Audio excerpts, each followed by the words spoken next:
I was about to say, talk about something else. I was even going to talk about today, what's happened today. It's been a very full day, actually.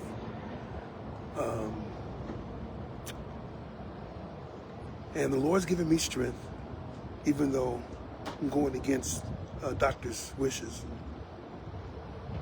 taking my wife to dialysis. Well, I mean, if the transportation isn't coming, then you do what you have to do. And we just say, Lord, help me to do what I need to do, and then give me strength until I can rest. And you hope that you don't make the same mistake again.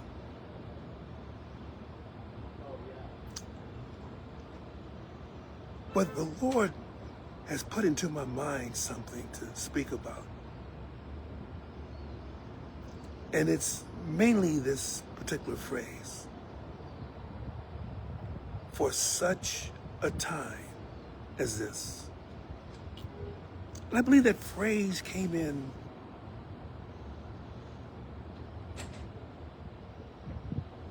when Queen Esther was debating on whether to tell her husband, the king of Persia.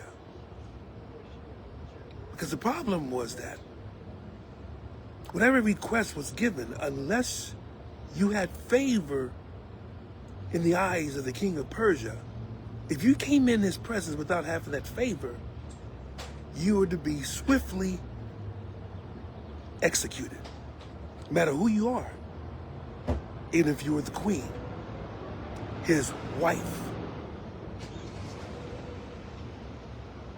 So she was afraid. But she had an uncle named Mordecai. And the issue was the impending annihilation of all the Jews in Persia by one Haman. Now, that's not my last name. People say it all the time. My name is spelled Haymond,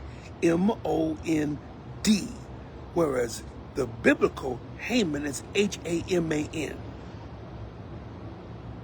Difference. So, no, my name is not derived from him. Just wanted to make sure that you knew that. But because of Haman's jealousy and his pompous attitude, Mordecai was not one that was going to be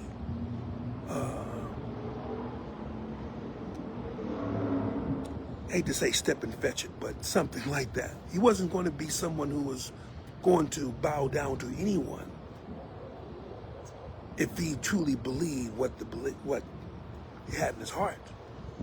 He was faithful to the king of Persia now.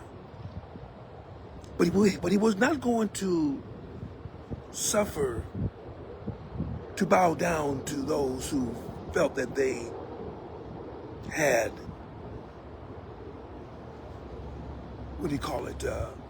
They had power or authority that Mordecai didn't know about. And the king of Persia didn't tell him anything about that. Anyway, Haman had put into place a day and a time that the destruction of all the Jews would start taking place.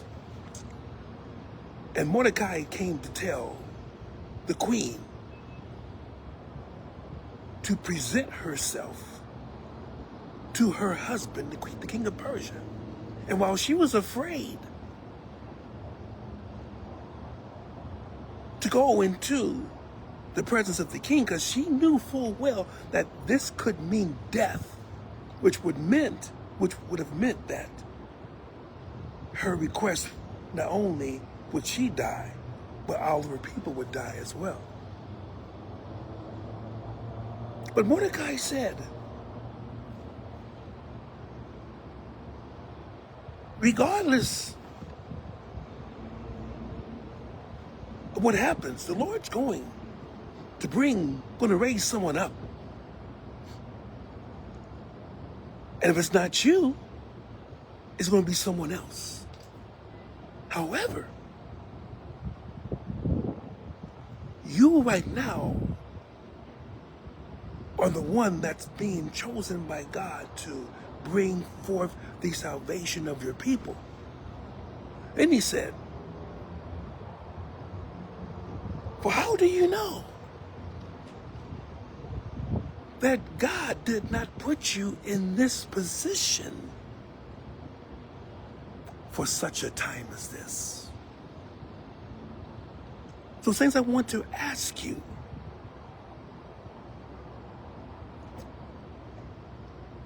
has God put you in the position where you are right now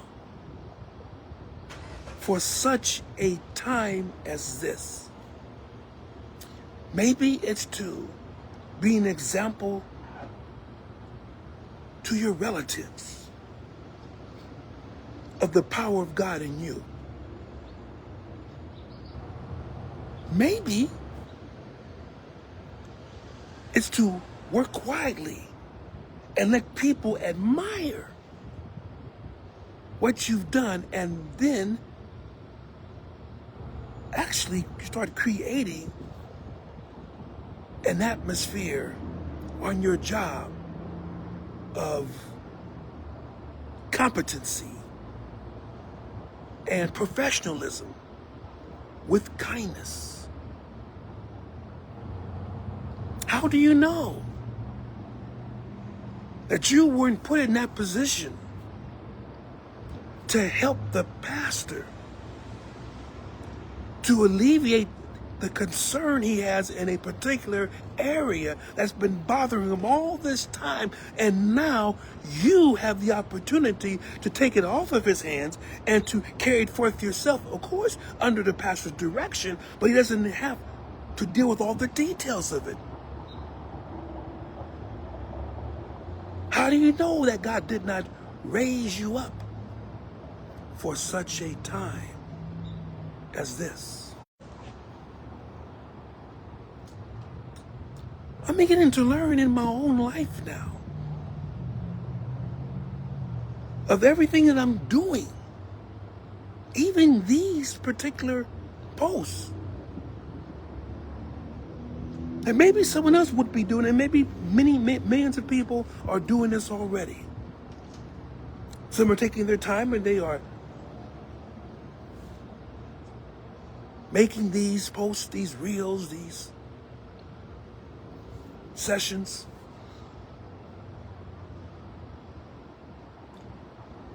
But if possible, maybe God has put this on my mind so someone could hear this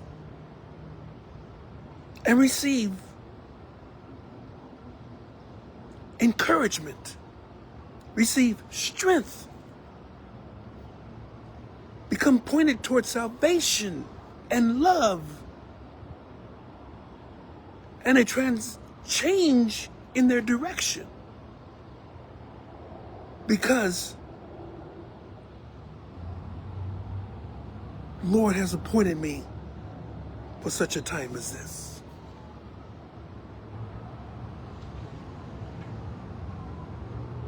So I believe that in my particular life, things that take place now,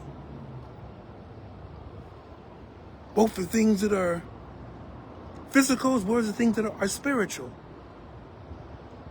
that I'm being placed here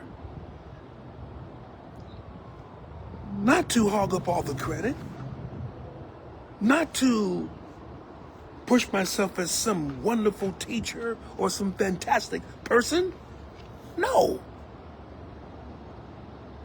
I do what I do because I need to do it. Whether it's taking care of my wife, my house, my family, whether it's to be an example to others, whether it's to help others by speaking here. That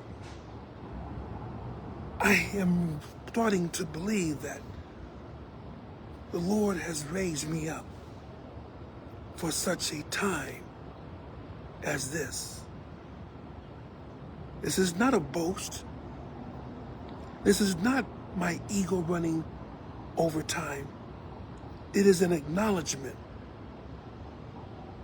that the Lord has to be able to use me. And this is the time. This is the place. Now is the time.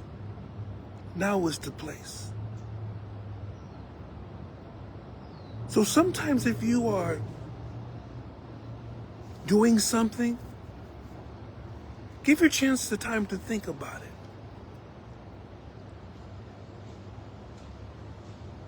And ask yourself, Lord, am I doing what you want me to do for such a time as this?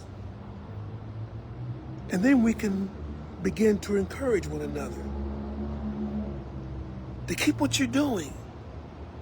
To don't fret, don't fear, don't faint. Because the Lord has truly raised you up in His will for His kingdom for such a time as this. God bless you, and may He keep you. Keep working, saints. Keep pressing. In Jesus' name.